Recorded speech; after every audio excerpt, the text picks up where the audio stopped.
Pakistan cricket board ने बाबर आजम, शाहीन शाह अफरीदी और मोहम्मद रिजवान समेत 13 खिलाड़ियों को एनओसी जारी की है। बाबर आजम, शाहीन शाह अफरीदी और रिजवान को बिग बैश लीग के लिए एनओसी जारी की है। आमिर को, शान मसूद को, काशिफ अली को, अब्बास अफरीदी को, खुरम शहजाद को और हसन अली को काउंटी क्रिकेट खेलने के लिए एनओसी जारी की है। ख्वाजा नाफे और मोहम्मद नवाज को ग्लोबल सुपर लीग खेलने के लिए एनओसी जारी की है। मोहम्मद नवाज और हसन खान को सीपीएल खेलने के लिए एनओसी जारी की है। शाहीन शाह अफरीदी, मोहम्मद रिजवान और बाबर आजम फिलहाल पीसीबी के फ्यूचर प्लान्स में नहीं है, ये तीनों ही खिलाड़ी। क्योंकि लास्ट ईयर क्या हुआ था, जब पाकिस्तान क्रिकेट बोर्ड चाह रहा था कि ये तीनों खिलाड़ी डोमेस्टिक खेलें और पाकिस्तान की नुमाइंदगी करें, पाकिस्तान के लिए खेलें, तो फिर इन तीनों खिलाड़ियों की एनओसी रोक दी थी। लास्ट ईयर आपको याद होगा, जब मेरे ख्याल से कनाडा सुपर लीग के लिए एनओसी पीसीबी ने रोक दी थी। लेकिन इस बार ऐसा नहीं है। इस बार पीसीबी ने इन तीनों खिलाड़ियों की जो एनओसी है वो जारी कर दी है। तो इसका मतलब यह है कि हाल ही में या नियर फ्यूचर में बाबर आजम, शाहीन शाह अफरीदी और मोहम्मद रिजवान पाकिस्तान के लिए खेलते हुए दिखाई नहीं देंगे। ये तीनों खिलाड़ी लीग क्रिकेट या डोमेस्टिक क्रिकेट खेलते हुए दिखाई देंगे। और ये हकीकत है दोस्तों।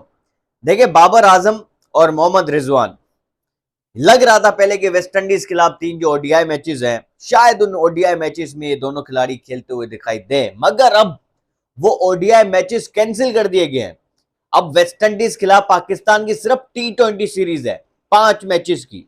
उससे पहले बांग्लादेश के खिलाफ 3 मैचेस की T20 सीरीज है। तो इसका मतलब यह है कि अब जो है बाबर आजम, मोहम्मद रिजवान जो है वो टेस्ट सीरीज में अगर कंसिडर होते हैं तो होते हैं।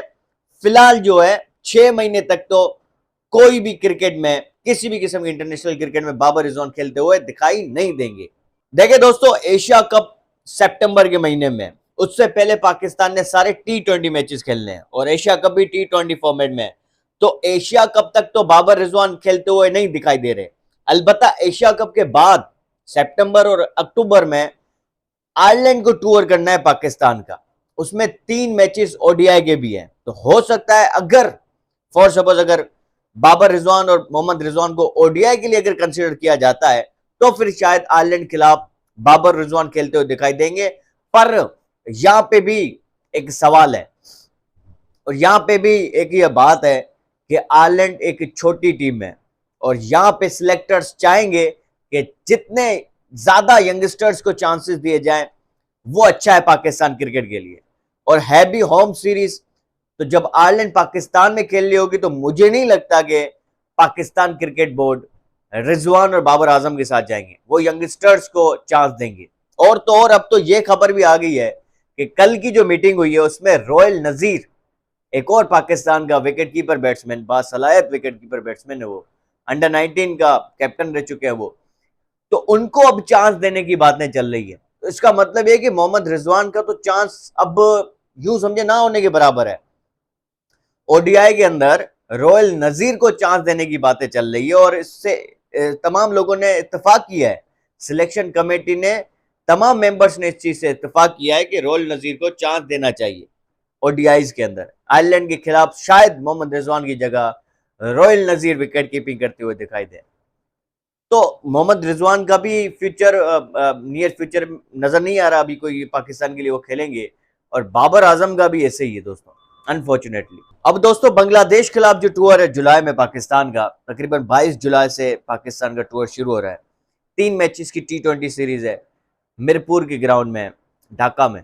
तो उस टूर के लिए पाकिस्तान का स्क्वाड फाइनलाइज कर दिया गया है, जिसमें नसीम शाह नहीं है, आमिर जमाल नहीं है, दोनों ये खिलाड़ी अनफिट है। अली रजा के ऊपर काफी बातें हुई कि भाई अली रजा को चांस दिया जाए, मगर जब उनका आई टेस्ट कराया गया, क्योंकि उन्होंने कुछ कैचेस भी ड्रॉप किए, और जब उनका टेस्ट कराया गया तो उनको फ्लड लाइट्स के अंदर बॉल दिखती नहीं है सही तरीके से। तो उनको बेसिकली आंखों का मसला है, आंखों की बीमारी है। पीसीबी ने एक अच्छा इकदाम किया है कि उनके लिए एक आई स्पेशलिस्ट, उनकी जो है बाकायदा उन्होंने ट्रीटमेंट कराने की जो है ठान ली है। और पीसीबी ने ये फैसला किया है कि उनका ट्रीटमेंट कराया जाएगा किसी आई स्पेशलिस्ट के साथ। उसके बाद जो है पाकिस्तान शाइन्स की तरफ से वो खेलते हुए दिखाई देंगे।